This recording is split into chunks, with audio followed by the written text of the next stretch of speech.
DJ Ramo. DJ Proby. Is it really you?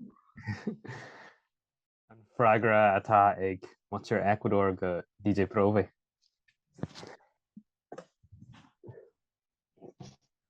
I'm mac an seo bhfuilm a bheith anonymous mar sin de tá mé chur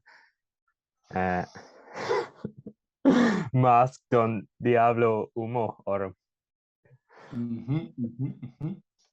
Agus na bhfuil sé? Si sé. Okay. Ginta sé agus mé gáil té. They had bonse I ceú sin. Okay, let's do it. I'm up for it. Agus sin an a chur much tús leis an darna séisiir do síalhhaí bháin. An gaithin tú an balaclava salaba? Cai mé a bhna, cai mé ag mar temáíachta a hanáit. Agus cudé déir do chéile? Wait. Tá sí sásta go bhfuil brád orm as an cultur Eacuadórach.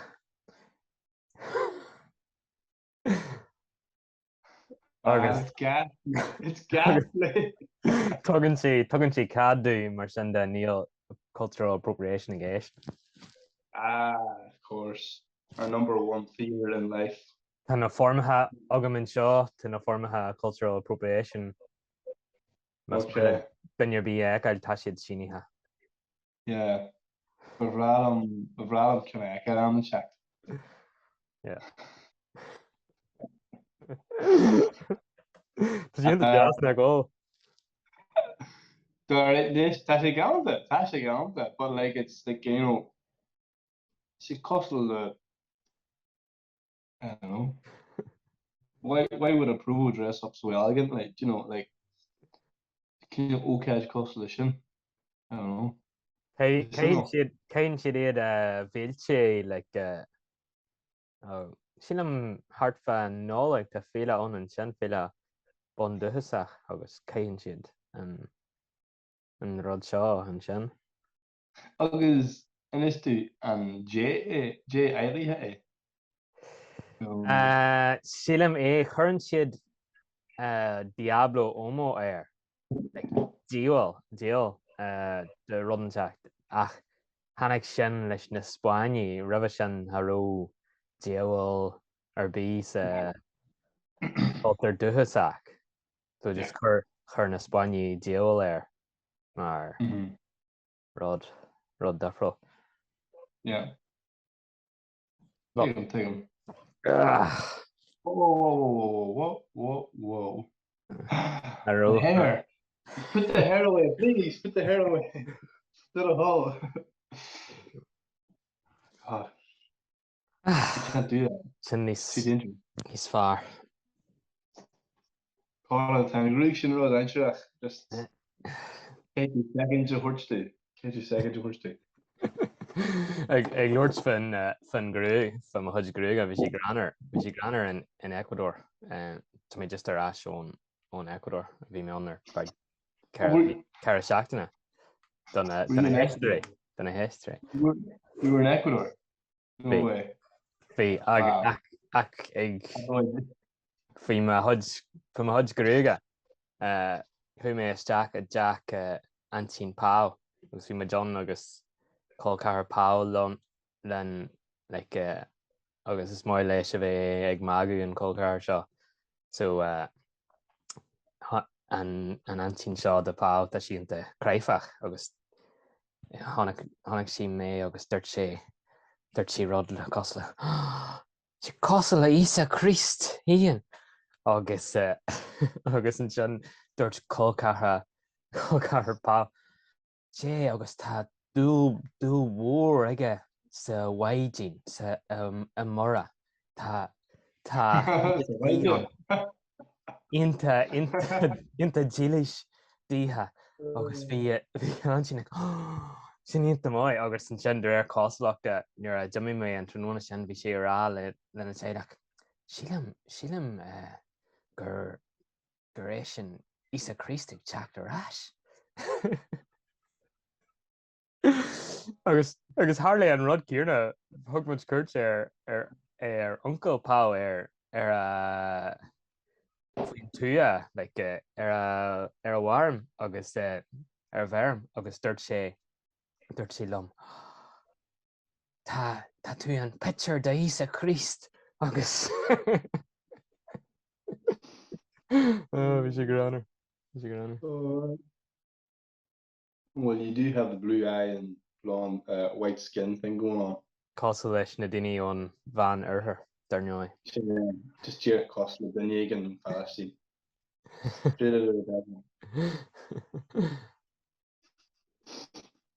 Class. Sin níor thula a skillti ar bí ón Eacuadór agus.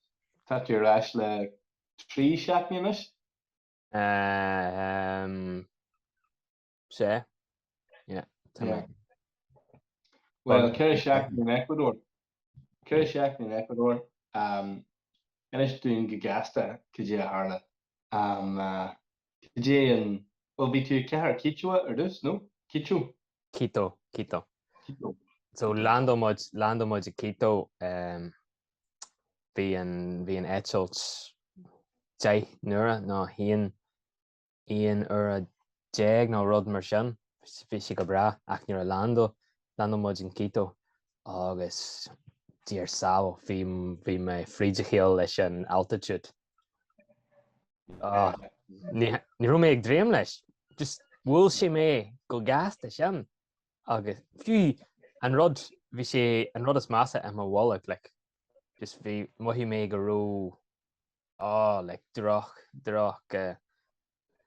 stomach bug nó rud orm agus an sin le cheann so bhí muid ag buail le tháinig ga chaileach de chlán Pau le buúlan agus bhí mé ag iarr bheith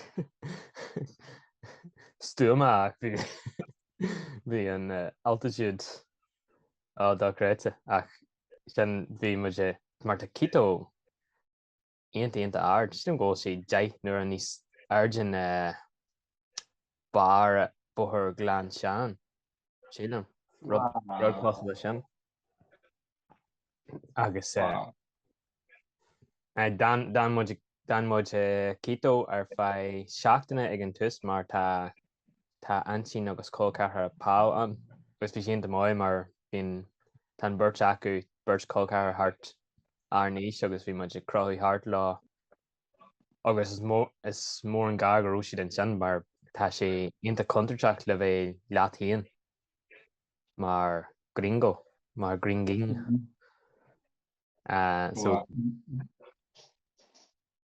so bhí thug siad muid ar cuirt na hart Quito but tá si dáréite bhí cócathair Pau ag rá sin buchol tá fiche dá bliain d'aois bhí sé rá nachhfuil cairde aige Quito fásta mar tá si le lig ar shiúil ar America ná marú so tá sí brónach le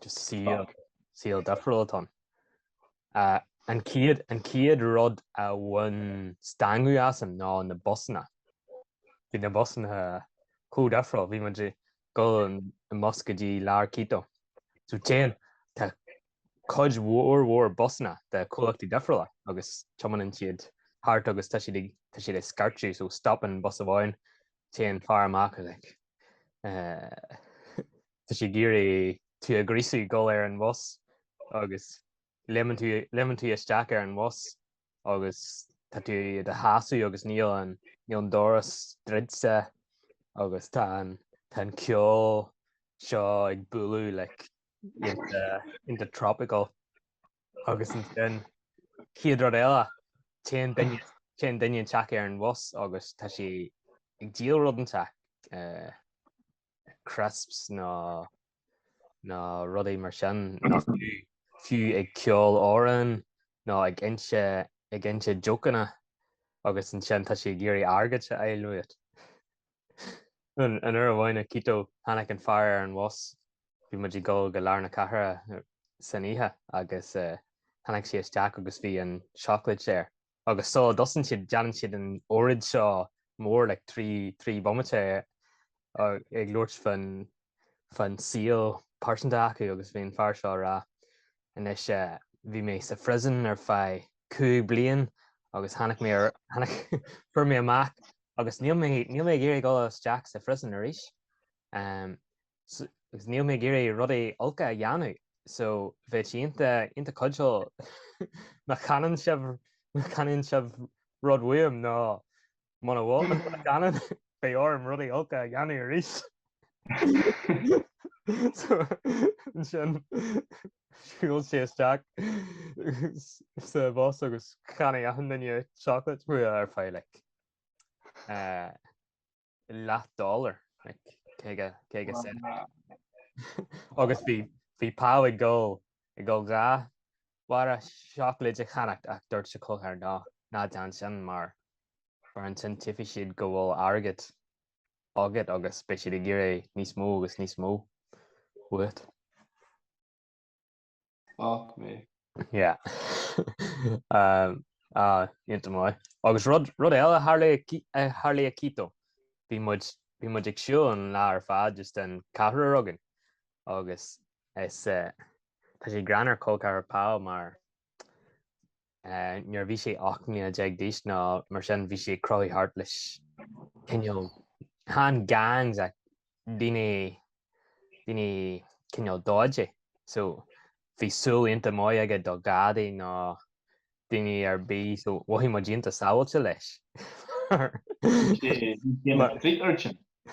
Mar luann sé teangaí na sráidin sin. So nuair bhí mar John bhí sé sin gcóna ag hart agus ag an lá ardthe seo bhí mar ag siúil ar feadh 3 nó 4 euro agus an sin dúirt sé Hannig an bus háan agus dúirt sé. Tuta dearann siad freig seic ná rud agus churn siad a láb mar seo. Tuta. Like wanker? No, like this. Like, tuta. Oh, like... What does that mean? It's sort of tá sí Jackar chuirsí anú ar tá sí le nuair tá rud scanrón nó rud nuair téann tú le fréig chuig leat just ar seo dheanú. Okay. But fan am a cricní mod bhí mu sé a dheanú seo. Tuta. Okay. Agus dúirt sé sin an ceara a tháinig mé an duine cíarna dar Linston. Dúirt sé an fear cíarna seo tháinig sé ag gol háireann ag siúil agus an sin ag gar agus an sin ag siúil ar tíbhil den mhóthir agus faoi dhearú ar an was agus dúirt sé okay, cé muid go daxi ar feadh tamil. Mar bhí an fear seo conneal súlóireann na muid rábail níos moille. So we're like, okay. Right much sa char.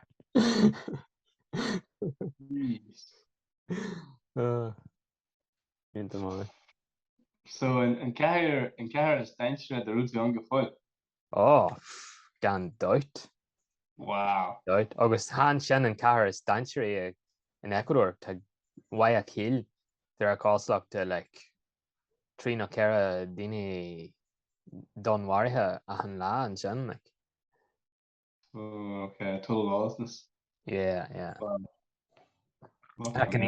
And a Quito hu much go an bato at go his pau agus bhí sin níos sábhailtí níos suaine mar like is cantar ar amol na cara and a bhfuil teag pau so agus bhí an atmosphere costal sráidhhaile na pobl an bhfuil aithne ag ananéar a chéile. Bhí aithne ag achtanéar ar heileach pau agus bhfuil muid sábhailte ag siúil an ghéan an sin. So bhí sin níos fearr. Agus an bhfuil sráidhhail sin well to gachid na slave just but you know bhí sé measar irgult and no. No, níl sé tá sé costal Beiidir costal Suburb. Hannah's type. Okay, yeah. Tá sé tá like rud mar tá identity mar foreste acu ach tá sé part den cahar fásta. But they're colonizers of West Belfast, yes. Agus and They are torch bearers of the Andy-town culture. Okay. And sin bhí mu in sin ar thug ar gara Gerardo Curtsoring. Dúirt mé le aithne Gerardo a chur ar Jordan sin agus just sin mar is stoig go Jord Jackar rá so just chuir siad Gerardo ar. Hannig Jared the cara agin ó Conde dara agus wog sig America in New York couple mayo han agus Sean Keeter ditse ekel agus in is dan like district Kinner be Jared or Alan go go get Ecuador. Yeah, definitely gonna go when Jared concert near Hershey tickets no inch jello in rud in area go G what and Shackton rip so actually Har chuir sé étils náthe go dtí an ihe roimh ré an lá roimh ré. Mu sé chur textan heige rá bhfuil seo chuirí náthe agad mar Harú mé géirí plan na dhéanaí leis agus an sin harú sé go hacht an sin go topan dúirt sé tá mé ar an bhá go dtí an airfort agus bhí mu sé agus pá like 3 year ó Quito so began doing like far hawkery le gáil agus Gerardo a bhailú ag an airfort agus ag an am a tháinig sé bhí muid in a deach ansin pá like cinneol stráidhhaile níos faidiú an chathair agus bhí siad ag deanú junior dúin agus bei seo an ciadar dú cua a ihe cua sin guinea pig í hin siad an sin so yes so tá gud cuaís híon acu tá sí inta samá mar so seo an teach agus an sin bhí an garú acu ach an garú níos mó costal le park bog sa bhile agus an sin fásan siad tuclo sin corn ach cinneol defriúil ón goráceán tá sí níos blasta dearhan but blast defriúil agus fásan siad pónaí agus rudaí sin in sa farc seo a chumáid fásan siad alfalfa sin like rud a thugann siad donna cuaís so agus ní hín na cuaís ach alfalfa sin am taine chun tíar so tá siad sa walk sa seo agus fain siad alfalfa so tá siad inta sir le mar bhí mar ní caiitú míl ar bí a thuirt dáfa alfalfa an lus ar lé tú rio of Mason Man yes an nach gabhín leat goró bringloid ag George Farmore bhí sí I'm going to have a house and we're going to have some rabbits and I'll field with some alfalfa. Like gabhín leat sin. No, but I do miss your American accent. We need to find ways to get back in. Okay, right. So it's a typical feed for small mammals, Eacuadór. Okay. But no, it's not like a plant, like a weed. Tá sé cos leis níl stogan go dé an níl sé níl sé cosú le like barley nó wheat nó rud an deach tá sé. Cos le lettuce nó No, níl sé tá sé níos níos airde. Tá sé deachar chur síos okay. But ní Stuff. ach ar scarbí bhí muid ag ansin pá bhí si ag óbhú an dinnear agus dúirt muid léhí. Bhí muid just an dhé, bhí me sé an dhé aithne churthaí ar an teile seo agus dúirt muid ggóil má chairde ag chat agus bhí siad inta sásta agus an sin dí muid an cuaí agus na pritaí. Ceanneil seo pritaí chur seo beidir seo an rud is mó a chur intasám an Eacuadór. Tá ceanneil seo pritaí acu agus ní chéad tú é a chucaráil ach ar feadh cúig bhuaimete agus tá Gent mé seo do bhhaime agus tá gra mór aici don na pritaí agus dúirt si. That's nice. Get that over here.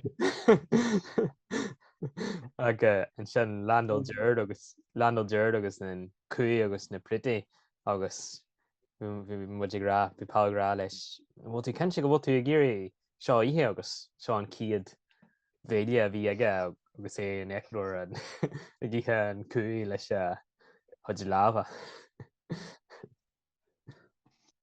Did he know it was Cooey?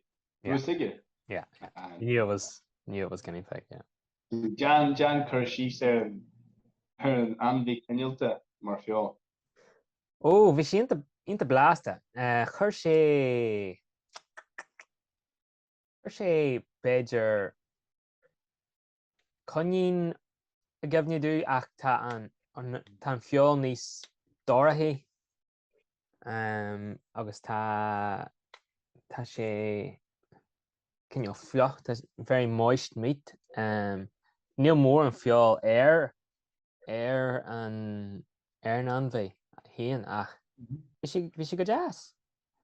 Nice. Honestly, a pictory that a chudge there in video releasing her Instagram round sec, but we commented last guinea pig again. Yeah. But at the same time, we comment into cute guinea pig because it again alfalfa in the wee hutch. So I feel conflicted in any way. Tá sé cosú like na turkey. Nah, Turkey. Tá siad inta cardjo mar anmhaithe mar. Okay. Jerry le. Ma tá tú gíthe fiol. Tá sé níos fearr éithne bheith agad ar rud tá tú gíthe. Sin am híon. So sin tin ceantar pá agus BRB eggshell ar bí an a ceantar Quito. In sna slíomte tá an bia másartha mar ggéarna. Like tá íonn siad cuid mhór mochiol like the an ceanneal. Íonn siad like pritaí an choclo an corn. Íonn siad na rudaí boga, na pritaí boga méideachas. Tá siad cosú na pritaí ach tá siad tan texture difriúil. Tíbhtí. Tá pretty doracha.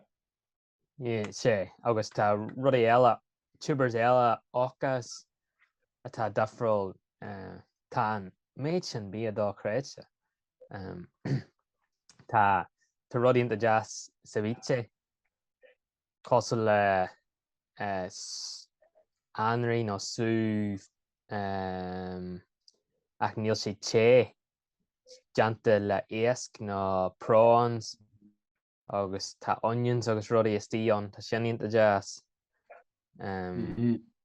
Tá an méid sin torthaí difriúla like cinneal difriúil de passion fruit mar cúias mar churn siad ar agus an blas atá ar na rudaí na tá agan an seo cosú le pineapple nó papaya tá si Dearhan gur rial mé fihe tarthaí ura má am an sin.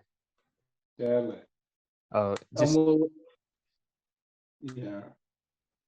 Well, in Premier who trummer and tell in Chinese Tash in Yerin, no, will she jack their scala di slew, no, who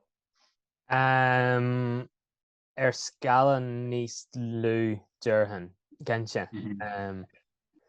Tá faoin tú tá like parkbug ag gahan inne ina asan siad an corn agus beidir go bhfuil brint pridí acu fásta agus an sin tan codhúór tan na bá codhúór bá bóin sin don baine ach ní bíonn siad tíomh an muí don amar fad. An áitina có níos teo an sin tá áiristí mandarinas rudí cosal a sin ag fás but tá sé samol like ar na sléomhte hiú na slíomha tá like orchards of mandarinas agus rudí mar sin tá sí mar tá cé go an craafog inta mói leis na volcanoes. And it's doing Sweden why and volcanic soil. Yeah. And it's doing when I slecht in the dag to Antarkito who to find two agus vi te maske. Ini bundúchasaigh agus slechte. Ken you chirolia so aku cosla era no gafril no. See, vi much sna Andy's and Tamar fad. Well, vi much an Amazon ar fé Kerala fásta ach chud mó ach Teann tú tá tú inta ard agus an sin Teann tú na volcanoes agus tá pí bog sneachta orthú ar bhar le tá siad gaanta agus na hainime ha fásta Tungarawa aine ar cheann acu Chimborazo Cotopaxi agus Chimborazo I agus Tungarawa chun siad Paita Chimborazo agus Mama Tungarawa cílann sin ahar Chimborazo agus mahar Tungarawa mar bhí sin na dia so danach na Spáinne agus tá greannmhara acu don na volcáine ach an sin má agan tú na cahratha heag leat chomint níos airde go dtí an chun siad paramór agus tá sí cosal le bé suas ar na sléomhte na spearnaí sála arcann sí cosal le sin agus sin an cinneol gialtacht cíteá an teangaí dúchasaigh so sin an áit na bhfuil na bundúchasaigh ar fad suas na sléomhte agus thuúmaid le bhain go dtí an volcanic critter seo agus bhí loch sa lár intaí na jazz ar a bhainnim Cileatoa agus thuúmaid síos me se Jared agus Pau agus Miguel Colcar Pau agus thuúmaid síos go dtí an loch agus an sin mar seo cantar na bundúchasaigh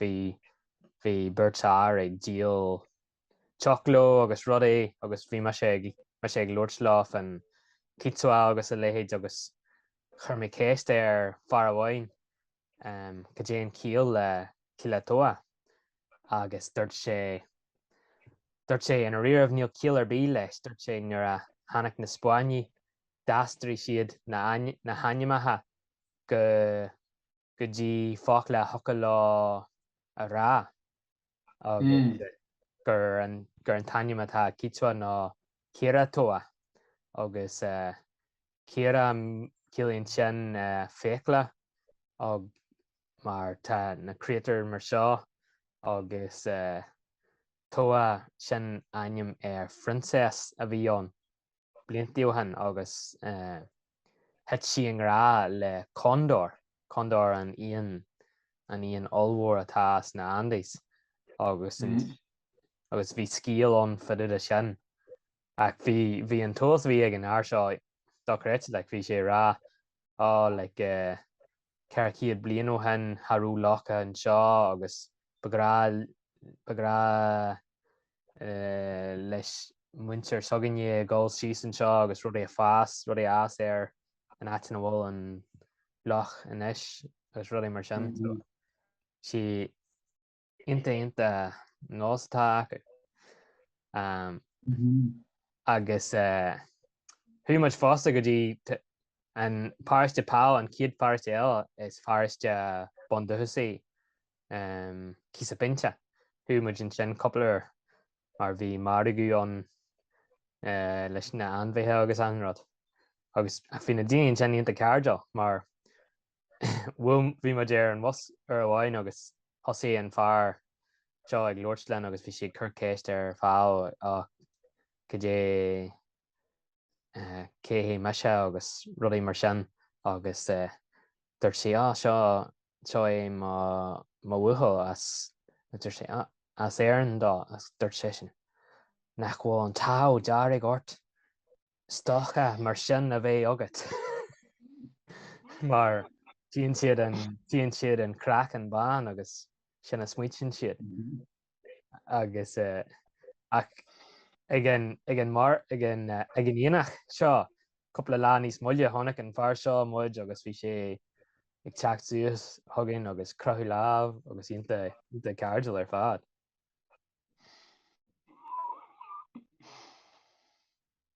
Oh my god, it's so weird. It's so weird, man. Ach, bhí mé gur lá tanna féin go bhfuil cuacht ag na bundúchasaigh ina gantar híon. Nach bhfuil cuacht ag na PS na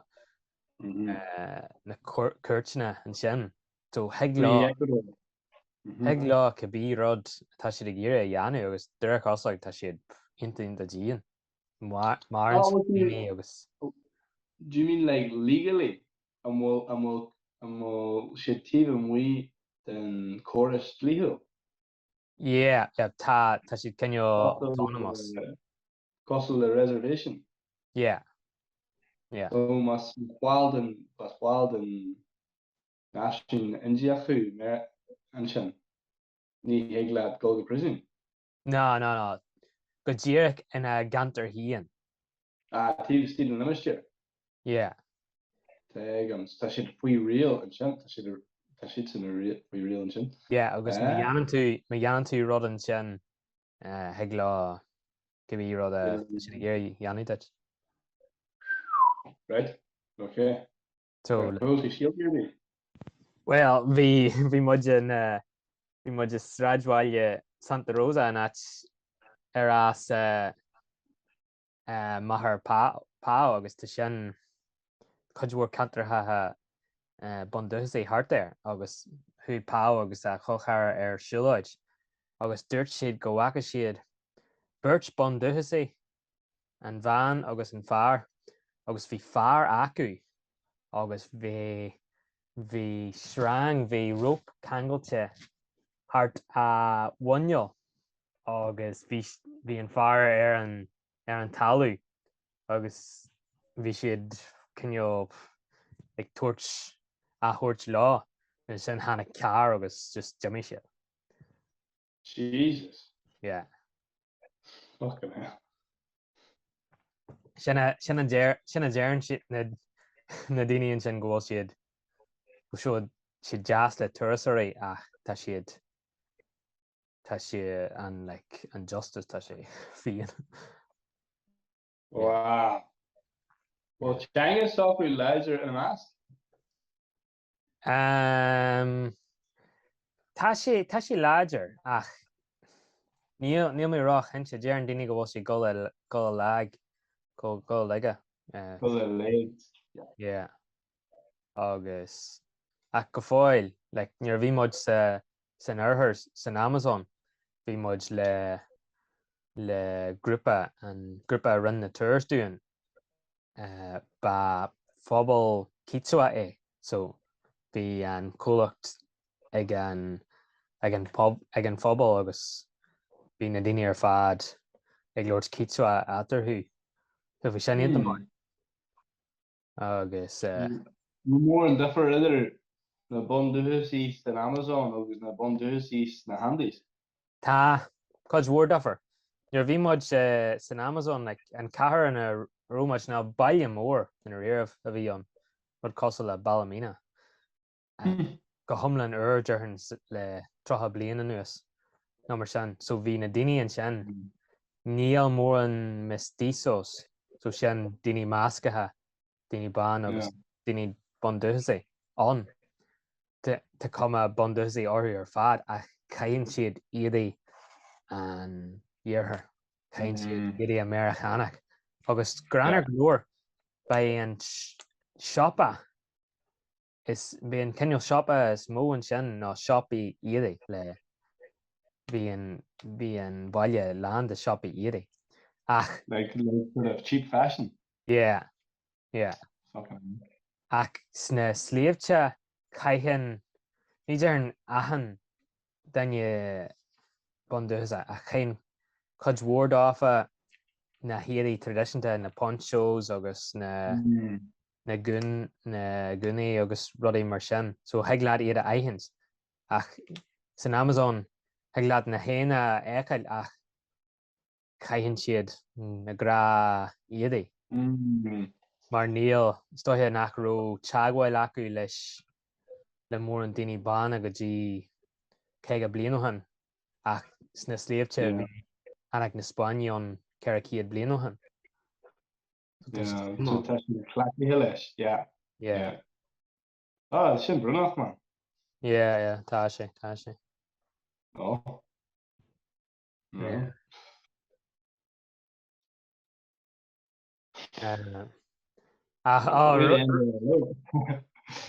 Rud eile granar tharla an lá landal deird bhí mar just ag siúil hart Santa Rosa agus in sin tháinig muid colcar pá ag dul isteach sa gym agus dúirt muid raithim muid isteach agus deirhim muid hello leis agus dúirt colcar pá ba chóir de te rá leis olá wambra verga. Wambra sin ceol stocha ná rud mar sin cítsua agus dearann siad é sa Spáinis sin fásta agus berga cosal le rá dechéad ná ach níos local like níos agam go dé a deartha saháile like Here. you beg useless her.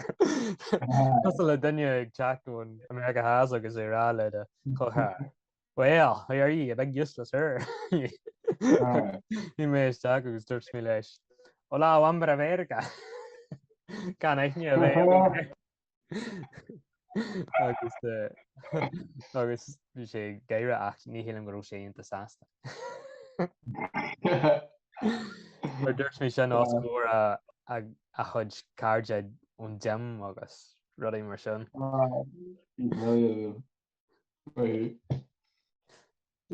Lad, hadog tú faidir ar má aim, má lás aim ur. Gato Blanco? Yeah. Chur Uncle Pau sin orm.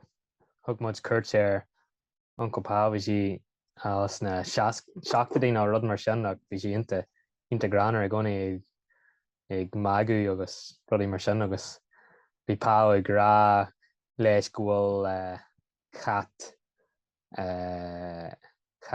dú aici agus dúirt sé sin le tá cat dú agus cat buan agad inis mar chuann siad gatos ar na daine a bhfuil na súile iadram, súile nach bhfuil don. Yes. So chuir sé sin an gato blanco orm. Istí seo an dhearna an íon ceol mar gealgar sort of high currency, valuable currency tú sin agus go sort of I don't know. Dahulach bunch le cracking gal, sulia gal, grú gal, agus tá cuma isa Christart, anrú ú duine bhí hálan sinnig deanna movesart nó inrad mar sin. Ruméid armar seo rálád bhí muid go í cuenca cethir sa inhéisgurt Eacuadór agus bhí muid sa thermobás seo agus bhí me agus pá in eice leis an bhán agus an fear seo ó Eacuadór agus bhí an bhán inta cardú inta jazz ag Lord Lynn fan a chud táisteil agus amach bhí sa Spáin agus anrod agus bhí sé hiilte sé grúmí inta dóil. Bhí sé rá. Pero qué lindo es. Qué lindo. Bhí an bhán seo na seacadí ná rudan agus bhí sé rá. Tá tú inta gaanta, tá tú gaanta ar fad. Gaanta ar fad. Agus bhí sé rá seo. Arcéir a crackan agus a chud grúga inta dóil agus bhí sé gaire agus bhí sé rá. De mar rud é grú me sé trá blian níos óige. Dúirt le pá bheith hína nóíocht. Lása don air seo. Good man. Well, I know she doyle galore, I know she what as the Gil Jigaloos. I know she doyle the one of it opposite Pito. Dringa. De mar rud é gur tú hían an léidir. Méidir go mé seansaí. No. Bit mai. Agus Jared, nu noch with Jared. Bhí Jared The single man. Bhí sé scary has ar bhí muid tí muid ar nuair an ciidir ar an was bhí sé arú sé géirí luirt le daine bhí ná teagháil súile dhéanamh mar danis muid couple of scialtaí fan was dá. Níor agus cumáid níl Spáinis agus níl mór an beirla ag daine bhí sin bhí. Son harú sé ag luirt le mrá atón bandidas mar a churn siad ar mar churn siad ar. But bhí sé granar mar bhí orm agus pá astrahan a dhéanú do ahanrod a dúirt Jared agus tás agad híon gohfuil dúil ag a bheith ag luirt. So bhí muid ag gcónaí ag deanú astrahan agus an dóid Lauren Jared. Os agad níl sé costal le gra daine tá sé géirí bheith inta múnse agus inta jazz agus ag gcónaí a bheith inta jazz. It's coming lá Muy intensivo.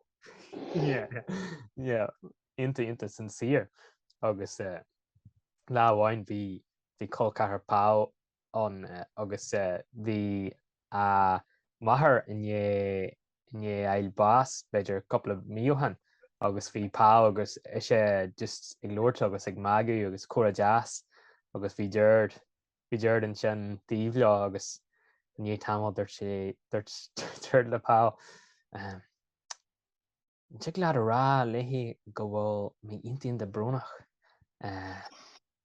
go bhfuair a maithir bás agus cheanta é agus darc sé ar cataí mar seo. Inta riire agus dúirt chur a cataí céiste ar pá. Cé a dúirt charardal agus dúirt pá. Dúirt sé go bhfuil an teile inta jazz agus inta dúir le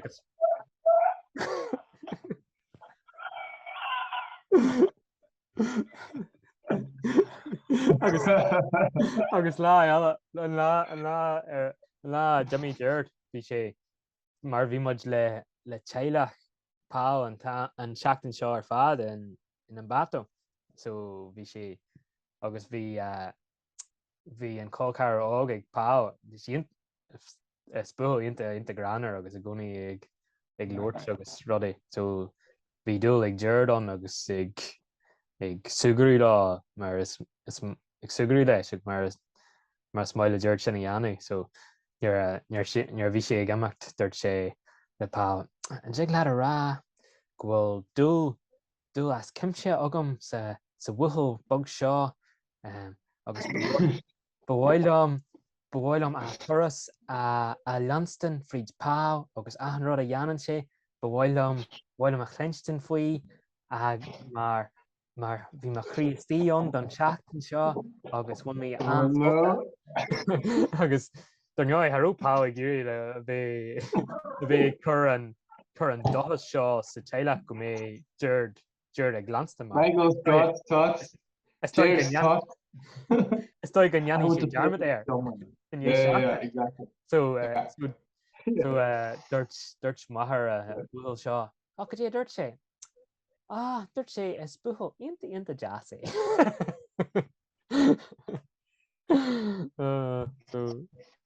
So you can just imagine that they the long statement from Jared, and yes, he says he's very nice. Astra inta snasta ag pá. Yes, this is extra for eachtarí. Jared, she's a specialism in Jared. Yeah, so actually, greannmhara fad. Roll sig Jared for sure. How I guess so. Ma tatu ag Jared. Sulagam go méid tú ag gaire. Don't be so weird, Jared. God damn it. Don't be so nice. Damn sincerely. Ach. Oh yeah. Very good. Sin mar a dúirt tú tá mé soccer is arás is Jack an air. Dúirt mé seo leat hanna fianach níor bhí me sé ag gáil na bhála bhí mé ar an bhealach go dtí falla goún agus de bré fios agus an ciad rarc a furméid don na sléomhte sa bhála. Hí me se. Tí ar saoil há an sléomhte atá iontu. Yes. Loga. Yeah. And what an waka to and what an rujesho got this rare to the station mar scared ekel was pretty grew to a get to staff a barn and left him more or less. Do you know what I mean? Like if you're playing the keto.